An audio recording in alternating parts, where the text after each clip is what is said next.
అప్పుల బాధలు వెంటాడుతున్నాయా? అయితే 6 JVR వారి జాతిరత్నాలు ధరించండి. హాయ్ హలో నమస్తే, వెల్కమ్ టు మనన్ టీవీ. ఇప్పుడు మనతో ఉన్నారు ప్రముఖ political analyst doctor Bharat Reddy గారు. ఒకసారి వారితో మాట్లాడే ప్రయత్నం చేద్దాం.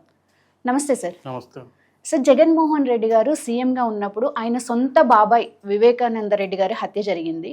ఈ హత్యలో ముద్దాయిగా అవినాష్ రెడ్డి గారు ఉన్నారు. ఇప్పుడు చూసుకుంటే ఆయన బెయిల్ రద్దు చేయమని చెప్పి సునీత సుప్రీంకోర్టుకి వెళ్ళింది. ఈ కేసు చూసుకుంటే ఆల్మోస్ట్ 6 to 7 years అయింది. ఇది అసలు తేలే అవకాశం ఉందంటారా? ఇది చాలా కాలం నుంచి నలుగుతున్న సమస్యగా చెప్పొచ్చు.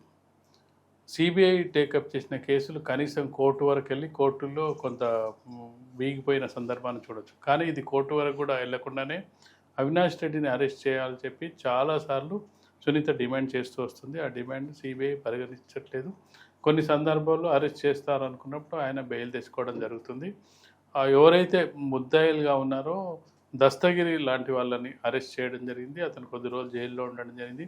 ఎవరైతే అనుమానితులు ఉన్నారో వాళ్ళు కొంతమంది చనిపోవడం జరిగింది, హత్యకు గురవడం జరిగింది. ఈ కేసు మీద చాలా అనుమానాలు ఉన్నప్పటికీ సునీత దాన్ని వదలట్లేదు. సునీత తేలాలి, ఈ మా నాన్న వివేకానంద రెడ్డి హత్యకు సంబంధించిన నిందితులు తేలాలి, ప్రధానంగా అవినాష్ రెడ్డి హస్తం ఉంది, అవినాష్ రెడ్డి చేయించాడనేది ఆమె ప్రధానమైన ఆరోపణ.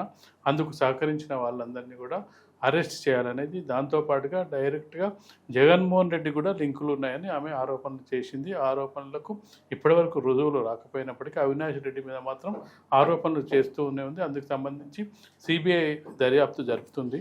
సిబిఐ దర్యాప్తు సందర్భంగా చాలా సందర్భాల్లో చూసినట్టయితే అది హైకోర్టుకు వెళ్ళడం, హైకోర్టు నుంచి సుప్రీంకోర్టుకు వెళ్ళడం, మళ్ళీ కడప సెషన్స్ కోర్టుకు వెళ్ళడం, ఇవన్నీ జరుగుతున్న నేపథ్యంలో యాక్చువల్గా ఏంటంటే కేసు హైదరాబాద్లో అతను హత్య చేయడం జరిగింది కాబట్టి తెలంగాణ హైకోర్టు దాన్ని టేకప్ చేయడం జరిగింది. తెలంగాణ హైకోర్టు టేకప్ చేసిన తర్వాత ఎవరైతే నిందితులు ఉన్నారో వాళ్ళందరికీ తెలంగాణ హైకోర్టు బెయిల్ ఇవ్వడం జరిగింది.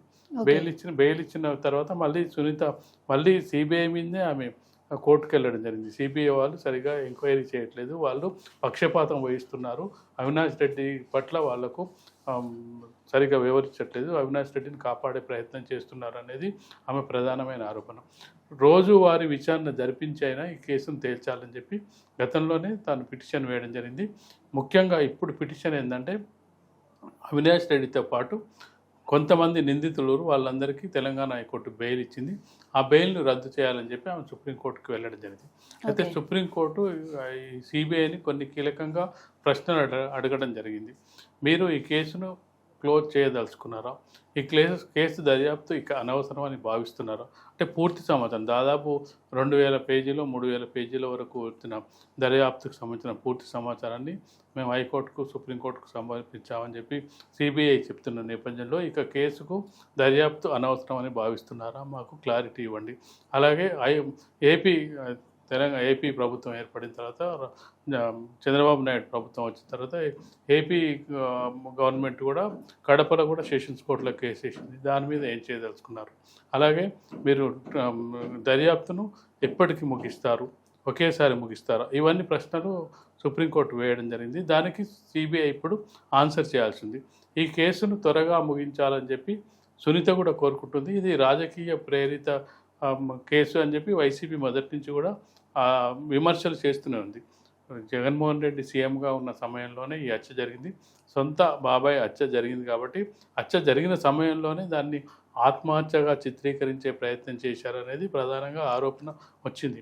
అప్పట్లోనే గుండెపోటుతో మరణించారు, లేకపోతే కాలు జారిపడ్డారు, ఇవన్నీ రావడం జరిగింది. కానీ చివరికి గొడ్డలిపోటుతో మరణించాడని చెప్పి రిపోర్ట్స్ వచ్చిన తర్వాత అది ఎలా జరిగింది, ఎందుకు జరిగింది, అసలు వివేకానంద రెడ్డి వ్యక్తి రాజశేఖర రెడ్డి ఫ్యామిలీలో చాలామంది ఫ్యాక్షన్కు సంబంధాలు ఉన్నప్పటికీ వివేకానంద రెడ్డి చాలా సౌమ్యుడిగా ఉన్న వ్యక్తిగా అందరికి పరిచయం. ఎంపీగా ఉన్న సందర్భంలో కూడా పెద్దగా వివాద రహితుడుగా ఉన్నారనేది అందరి భావన.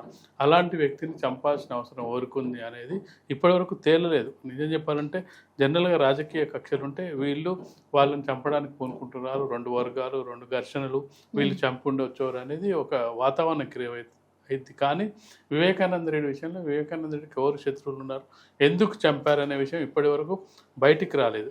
దానికి సంబంధించి విచారణ కొనసాగించాలని చెప్పి సునీత కోరుకుంటుంది. ఆ కేసు క్లోజ్ చేయాలని అనుకున్నప్పటికీ జగన్మోహన్ రెడ్డికి అత్యంత సన్నిహితంగా ఇప్పుడు ఎవరైతే అవినాష్ రెడ్డి ఉన్నారో అతనికి తమ్ముడు అవుతాడు. అంటే ఫ్యామిలీ పరంగా చాలా అత్యంత సన్నిహితుడుగా ఉన్న వ్యక్తి. అవినాష్ రెడ్డిని కాపాడే ప్రయత్నంలో భాగంగా ఈ కేసును నిర్వీర్యం చేస్తున్నారనేది సునీత ఆరోపణ. సునీతతో పాటు మన జగన్మోహన్ రెడ్డి సొంత చెల్లెలు షర్మిల ఆరోపణ కూడా అదే. అవినాష్ రెడ్డి హత్య చేయించాడు, హత్యలో ఆయనకు భాగం ఉంది, దీనికి జగన్మోహన్ రెడ్డి తెలిసే చేశాడనేది షర్మిల సునీత ఇద్దరి ఆరోపణలు. అయినప్పటికీ 5 ఏళ్ళ పదవీ కాలంలో సిబిఐ మీద ఒత్తిడి తెచ్చారు, సిబిఐతో కాపాడుకుంటూ వచ్చింది వీళ్ళన్నది ఆరోపణలు వచ్చిన నేపథ్యంలో చివరికి ఇదంతా కూడా టీడీపీ హయాంలో టీడీపీ పార్టీనే ఈ సునీతను ముందుండి నడిపిస్తుందనే ఆరోపణలు కూడా వైసీపీ చేయడం జరిగింది. కానీ ఏది ఏమైనప్పటికీ ఇప్పటికేంటంటే ఈ అంశాల కంటే రాజకీయ విమర్శల కంటే ఇవి కోర్టులు తేలాల్సిన అంశంగా మనం చెప్పొచ్చు. ఎందుకంటే ముఖ్యంగా ఇప్పుడు సిబిఐ దాఖలు చేసిన రిపోర్ట్స్ ఎంతవరకు వచ్చినాయి, ఎవరిని దోషులుగా తేల్చారు, దర్యాప్తు సంస్థలు ఏదైనా విచారణ చేపట్టి దాన్ని దోషులెవరు నిర్దోషులెవరు తేల్చాల్సిన బాధ్యత దర్యాప్తు సంస్థలకి ఉంటుంది. సిబిఐ ఎంతవరకు కేసును ముందుకు తీసుకొచ్చింది, ఎవరిని దోషులుగా నిలబెట్టదలుచుకుంది, వాళ్ళకు శిక్షలు వేసేది న్యాయస్థానాలు అయినప్పటికీ దోషులుగా ఎవరిని నిలబెట్టదలుచుకుంది, ఎవరి మీద ఛార్జ్షీట్ ఫైల్ చేసింది, అసలు ఏం జరిగింది, ఎందుకు జరిగింది, ఇవన్నీ చెప్పాల్సిన బాధ్యత సిబిఐ ఉంది. అందుకే సుప్రీంకోర్టు అడిగింది, దర్యాప్తుకి అవసరం లేదని భావిస్తున్నారా?